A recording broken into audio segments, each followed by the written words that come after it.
ಸಿನಿಮಾದಲ್ಲಿ ತಾಯಿ ಪಾತ್ರನ ಮಾಡಿದ್ದೀರಾ, ಹೇಗೆ ಅನಿಸ್ತು ಮೇಡಮ್ ಸಿನಿಮಾ ನಿಮಗೆ? It's a very beautiful experience. ಏನು ಹೇಳೋದು ಅಂದರೆ ರಿಯಲ್ ಲೈಫ್ಗಿಂತ ರಿಯಲ್ ಲೈಫ್ ತುಂಬ ಡಿಫ್ರೆಂಟ್ ಇರುತ್ತೆ.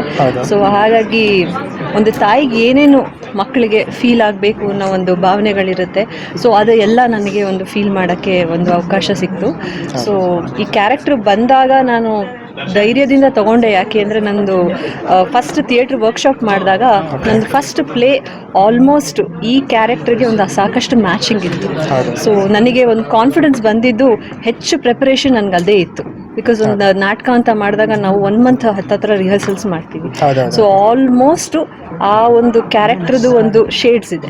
ಬಿಕಾಸ್ ಜನರಲಿ ನಾವೆಲ್ಲ ಬೇರೆ ಬೇರೆ ಸೋಷಿಯಲ್ ಸ್ಟ್ರಾಟಾಗಿ ಫಾಲೋ ಆಗ್ತೀವಿ, ಅಪ್ಪರ್ ಇರ್ಬೋದು, ಲೋಯರ್ ಸ್ಟ್ರಾಟಾ ಇರ್ಬೋದು.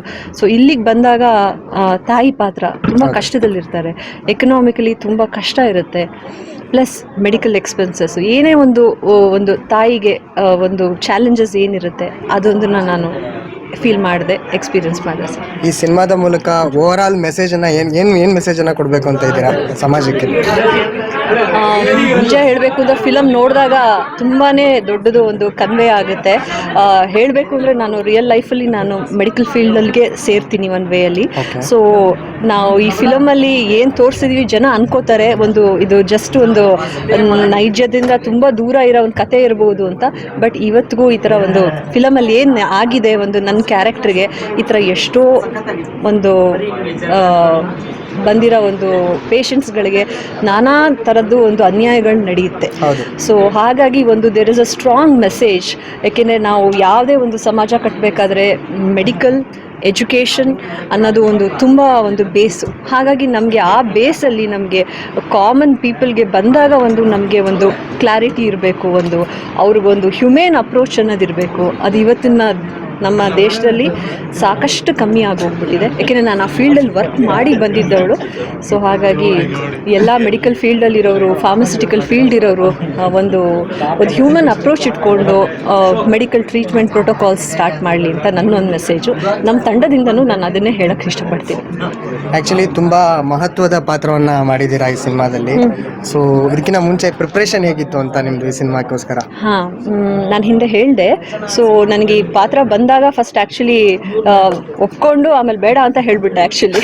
ಯಾಕೆ ತಾಯಿ ಪಾತ್ರ ಇನ್ನೂ ಒಂದು ಸ್ವಲ್ಪ 4-5 ವರ್ಷ ಆದಮೇಲೆ ಮಾಡ್ಬೋದಲ್ಲ ಅಂತ. ಬಟ್ ಇಡೀ ಸ್ಕ್ರಿಪ್ಟ್ ನೋಡಿದಾಗ ನನಗಿಲ್ಲ ಅಂತ ಹೇಳೋಕ್ಕೆ ಇಷ್ಟ ಆಗಲಿಲ್ಲ.